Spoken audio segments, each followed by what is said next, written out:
binary choice in a way that you have one of these two is likely to be president unless Evan McMullin brings it to the House some way. One is worse than the other, and you kind of hold your nose. Right. So two things. If you feel that Hillary Clinton is definitely going to be a better president than Trump, then you vote for Hillary Clinton. If you feel Trump is going to be a better president than Hillary, then vote for Trump. If I were at a swing state, I still wouldn't be voting in this election, and the reason is this. I think that Trump would probably be a less damaging president for the next 4 years than Hillary Clinton, but I think that he's going to rip the heart out of the conservative movement. So the analogy that I use is we're traveling toward the cliff at 100 miles an hour. We were at 30, and then Obama rammed the pedal to the metal. And now, if Hillary were to take over, she'd move us to 130 toward the cliff. Trump would move us to 110 toward the cliff. So it would still be worse. But he would also rip out the reverse gear. So morally, I'm not going to vote for a woman who's pro-partial birth abortion, and politically, I'm not going to vote for a guy, and morally, I'm not going to vote for a guy who has said and done all the things that Trump has done, and who is perverting the only movement that's capable of saving the country in the long run. It's going to be important that there were 4 years from now, it's going to be very important that there were people who said no to Trump, because I promise you, when the media comes after Paul Ryan and says, you're running for president now, Congressman or Speaker Ryan, and you backed Donald Trump when he was saying that Mexican judges couldn't properly, you backed a textbook racist in your own words. How's that going to play in a general? Is that going to play any decently in it? No, of course it's going to be a disaster in a general. So, I understand here's why I don't buy the binary logic. I don't buy the binary logic because I don't think that a vote is just an instrument of policy. If you think that a vote is just like a coupon, that it expires on January 1st, and so you may as well use it. Doesn't matter how crappy the story is. You may as well use it. You use it or lose it, right? Then it's a binary choice. You may as well cast your ballot for the person who you think is going to be best for the next 4 years. Some people think it's Hillary because they think Trump is unstable. Some people think it's Trump because they think that Hillary is stable and wildly leftist. Understand all that. There's another truth about voting that people don't want to recognize, and that is that people attach a moral value to the vote. It's not just an instrument of policy. When someone tells you that they voted for Jill Stein, you make a judgment about them. When someone tells you they voted for Bernie Sanders, you make a judgment. If someone told you they voted for George Wallace, you would make a moral judgment. If someone tells you they voted for Bill Clinton, you make a moral judgment. The idea that voting doesn't carry with it a particular moral stigma is a mistake, and that's particularly true for public figures. So it may not be true if you're just Joe Schmo living in Iowa. But if you're somebody who spends every day talking about these issues, like you or me or any of the public figures that are in this area, your vote means more, obviously, than your vote. And the proof is in the pudding, right? I mean, who cares about my vote? I'm in California. The only reason people say that they care about how I vote is because they're taking that as a signal of disapproval. They should take it as a signal of disapproval. I disapprove of both of these candidates. So that's why I say it's not binary. For people for whom going public about your vote matters, it's obviously not binary, because there's a standard by which... And this is true for all the people who say it's binary. Even they acknowledge it's not really binary. Like, I asked Dennis Prager this once. Dennis is he's voting for Trump, and he has we strenuously disagree on this. And he was kind enough to have me on his show. And one of the things I said is, can you imagine an election where somebody is running who'd be less bad than the leftists in office, but you couldn't vote for them? And he said, well, give me an example. I said, okay, David Duke, right? David Duke's running for Senate in Louisiana. Would you vote for David Duke for the Senate in Louisiana? Maybe he's the 60th vote for Donald Trump's presidential, for his constitutional Supreme Court justice. Do you vote for him or against him? And then I said, well, I'd have to vote against him. And I said, well, why? I mean, he wouldn't be able to do much. I mean, his racism presumably would be stopped in the Senate. Most of the other senators aren't racist, so why? He said, well, I couldn't bring myself morally to do that. And he said, well, but Trump isn't David Duke. And I said, right, but my standard isn't David Duke. Meaning that, my standard for who deserves my support, who earns my support, is higher than just the person who's slightly better than Hillary Clinton on policy. You mentioned the future, so that brings me to a Twitter question from a handle called Wagonator. If you could pick any two people alive to run for president and VP in 2020, who would it be? Well, I mean, I've said before that I think that Thomas Sowell, if he could run, would be spectacular. I think that politicians actually make poor presidents, at least in the modern era. It's trying hard to come up with some names. I mean, there's some governors who've done a good job. I think Greg Abbott's done a very good job in Texas, obviously. But in terms of who would make a good candidate, somebody who can speak intelligently on the issues, not make a lot of big boo-boos, and speak morally. That's why I say Thomas Sowell, for example. I'm hard pressed to come up with specific names. But any of the commentators who I think speak morally would be great. But whether none of them are ever going to run, of course. But that's sort of the fun in picking people out of the ether. As far as politicians who are out there, I think there are a lot of politicians who'd be interesting to look at. But I haven't spent enough time looking at them yet because we're 4 years in advance. So I like what I see from people like Ben Sass. I like what I see from, as I mentioned, Greg Abbott. And Abbott's supporting Trump, so this is not a matter of support or not support of Trump. there's some things to recommend Tom Cotton. Although I think that Cotton is a little bit more dicey for me, just in terms of, if you've ever seen him speak, he's not the most captivating speaker, and that does matter in presidential elections. But there are a lot of very good people, and I think that we're going to have to be careful next time not to. Every primary season, we just rip each other down, and by the time we hit the general election, everybody's been burned to the ground. Another Twitter question from a handle called Chugalug. Who is the next celebrity CEO who tries to do politics? I think Mark Cuban obviously has an inkling that he'd like to do it. We've already had, I think Peter Thiel might try to do something. He's gotten very politically involved. He's doing a speech at the end of the month about Trump. I wouldn't be surprised if some of these, if you see more of this, not less. I mean, the celebrity politician has become a thing now. I mean, and you can come. I mean, anybody can run. So you're going to see more of that. There will be more people who are not traditional politicians running for president, which could be good if they're good, but it could be really bad if they're bad, like Trump. Is there any scenario where you could imagine, as bad as most conservatives think Hillary's going to be, where she surprises and does things that make her a more palatable president? Well, I mean, I think that the only good news, the only silver lining about Hillary at all, is that Hillary's going to be a very weak president. She's not going to be a strong president. Nobody likes her. She's corrupt. Her own party dislikes her. She'll probably go in with a Republican House. There's a good possibility, maybe a 50% shot that she goes in with a Republican Senate. She then has an off-year election, which is never good for the incumbent party. So, and this year is very hard for Republicans because they have more swing seats up. That's not true 2 years from now. She could be really hamstrung on a lot of stuff, and a lot of the stuff that she wants to do requires congressional approval as opposed to executive power. You know, areas where I think that, listen, I think there are a couple of areas where she's to the right of Trump. I think she's to the right of Trump on trade. Clearly, Trump is a Bernie Sanders anti-trade, and on foreign policy, there's a case to be made that she's more hawkish than Trump is because he's a Pat Buchanan isolationist in his heart. So it's, you know, that she's going to be quite awful on religious liberty. That's the one that I'm most worried about. She's awful on religion. She's awful on religious liberty. She'll be terrible on spending and taxes. But again, in order to raise taxes, you need some congressional approval. She'll be rotten on immigration. But, you know, I honestly don't think Trump was going to be wonderful on immigration. I was for a wall before Trump was. I'll be for a wall after he isn't anymore. And so, you know, the idea that Trump was going to be some sort of great shakes on immigration, that he was going to that he was going to follow the Jeff Sessions plan to a T, that's expecting a lot of a guy who reneged on Jeff Sessions' plan when asked one question about it in a primary debate. Well, you raised an interesting question of what she will be good and bad on. Obviously, she won't be particularly great on judges. Oh, she'll be garbage on judges. But so my question is, Republicans should stonewall her on every judge she puts up. Exactly. So should they just try to keep a 4-4 court indefinitely? Yes. And one of the things that I found, I had this conversation with Hugh Hewitt because Hugh has made his entire spiel now about the court and the judges. And what I said to him is, you know, in order for Trump to even ram through a judge that would be really good on the Supreme Court, a couple of things have to be true. One, he has to know what that looks like. Two, he needs Mitch McConnell to invoke the nuclear option. Because you know the Democrats are definitely going to filibuster anybody who remotely looks like a Thomas or Scalia or even an Alito. They're going to filibuster that person. So if they filibuster that person, does anyone really think that the whole premise of this election is that Mitch McConnell is a weakling and so is Paul Ryan, and now you're expecting him to become the lion of the Senate and invoke the nuclear option in order to ram through a Trump judicial pick? No, they'll put up somebody from the list. That person would go down in flames. And then he would come back with a highly qualified person of no specified ideology who's a stealth candidate and ends up being David Souter. You know, that's the way that the court was going to go. Anyway, also when I was talking to Hugh, I said, you know, I don't understand. You say that Mitch McConnell could reject any Trump nominee who's not constitutionally conservative. You know, you say that, but then you also say that Mitch McConnell should give Hillary Clinton's nominee an up or down vote. I don't understand that at all. You're saying he's going to be a lion when it comes to Trump, but he should be a lamb when it comes to Hillary. You know, it's always been my view that you do not abdicate your constitutional responsibilities just because an election has taken place. Mitch McConnell was not elected to give an up or down vote to Hillary Clinton's judicial nominees. He was elected to fulfill his constitutional obligations, which in this case means not allowing an up or down vote on a wild left nominee that Hillary puts forward. Let's talk a little bit about foreign policy, because I know, like me, you care about foreign policy, and you care about Israel and the U.S.-Israel relationship, like me. What is your overall view of? Obviously, I imagine you don't think there's a peace deal in the offing anytime at the moment. No, what's your end game? There's no end game. There's no utopia. When I was younger, I used to get involved in these kind of utopian schemes, which brought me to the brink of moral and philosophical disaster, and I've had to backtrack on those, and it's not really a backtrack. It's in, as they like to say, an evolution.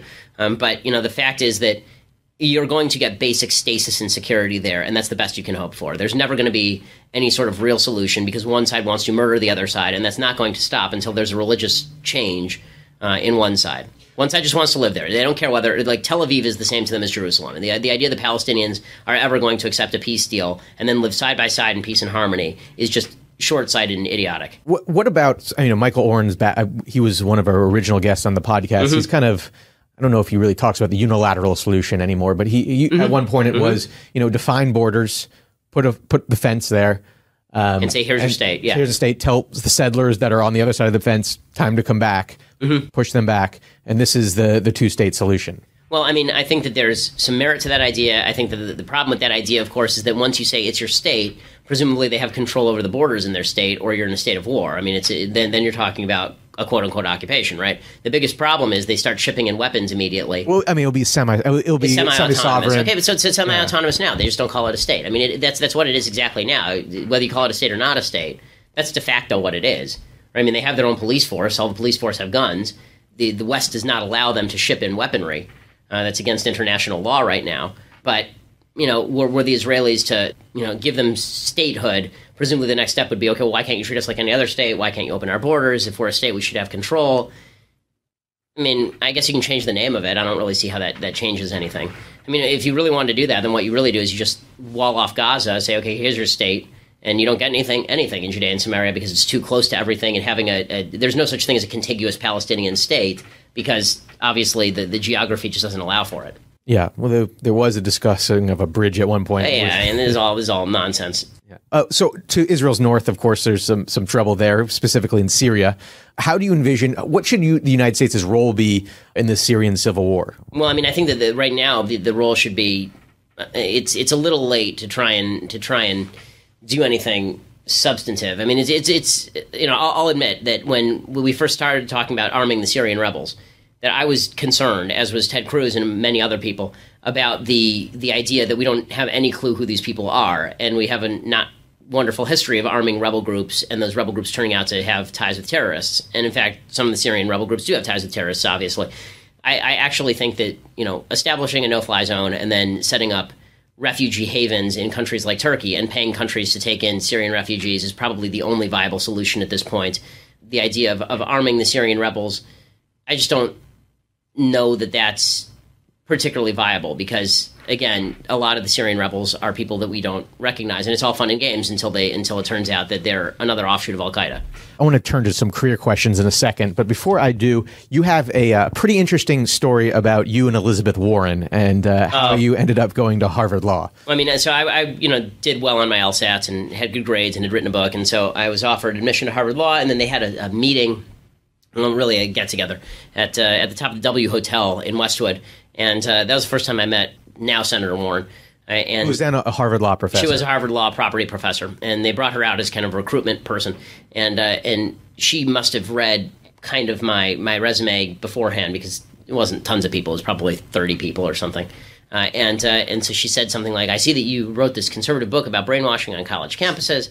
And do you really think that happens? Yes, I do. And she says, well, do you probably just listen to talk radio? And I said, well, I mean, I do listen to talk radio. She said, that Rush Limbaugh, he's just awful. I said, well, have you ever listened to Rush Limbaugh? And she said, no.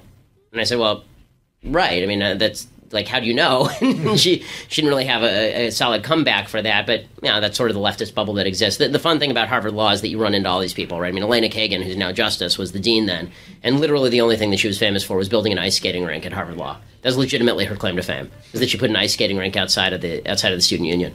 So, and also tried to force the federal government not to pull money from the law school over banning ROTC.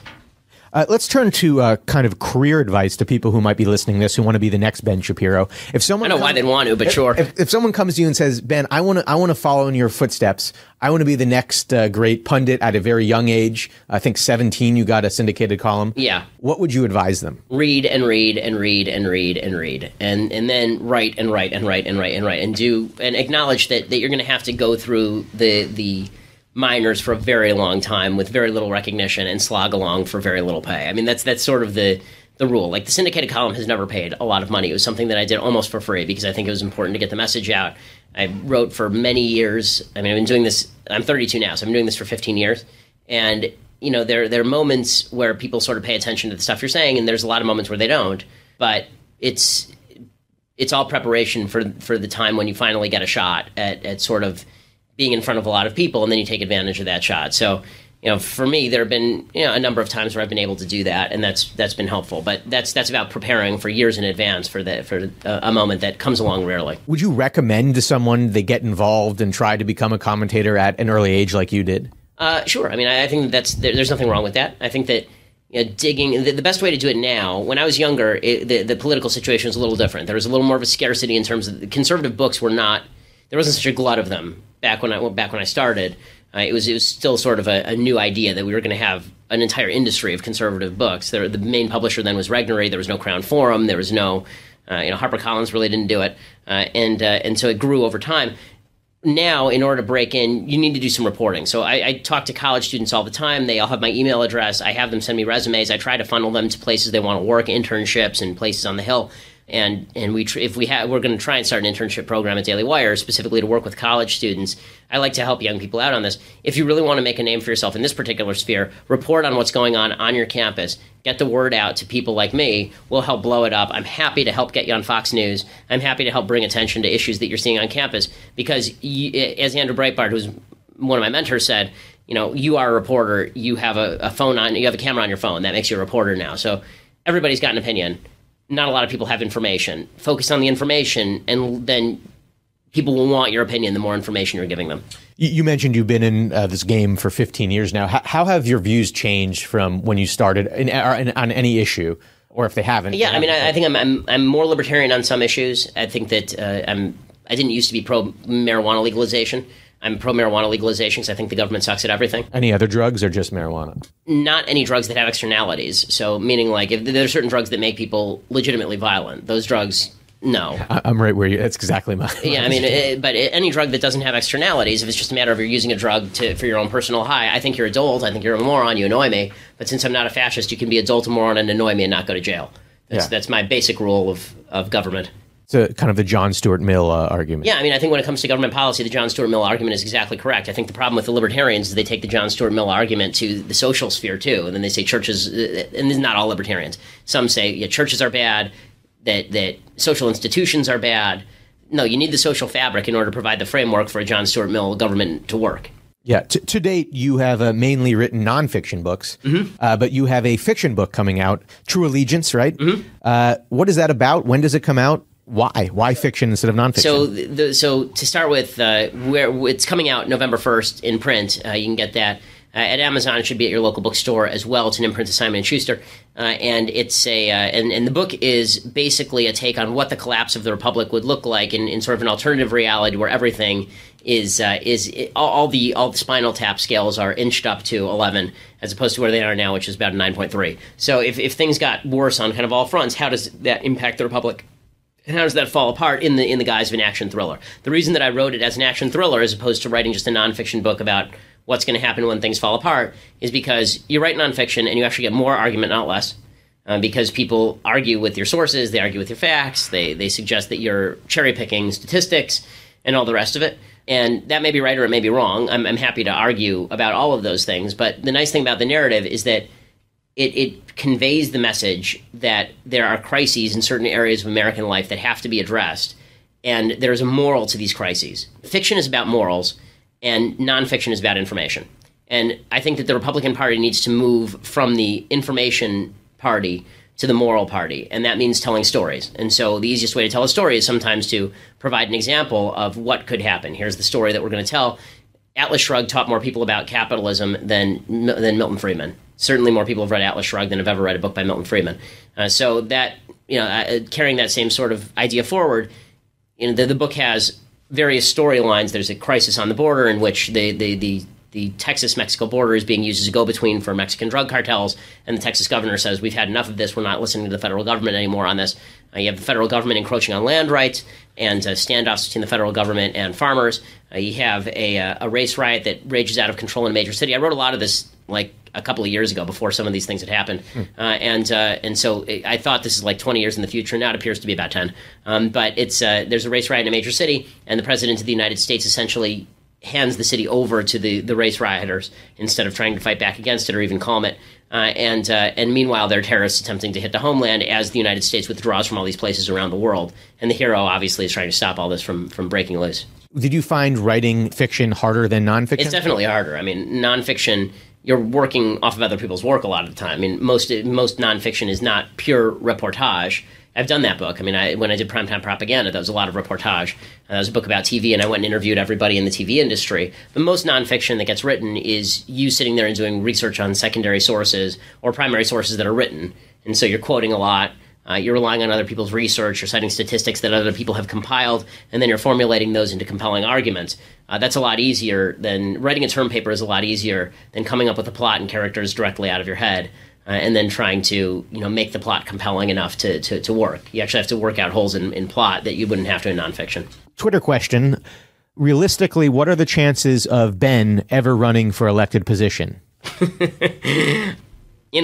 Apparently anyone can do it. So, I don't rule anything out. But if Herman Cain and Ben Carson and Donald Trump can be seen as viable candidates for higher office, then I don't see why we shouldn't have more people running for higher office who are capable of making decent conservative arguments that are convincing, particularly to young people. I should say that Twitter question came from someone named Andrew Hall. All right, let's go to some closing questions. I always like to close with some fun questions.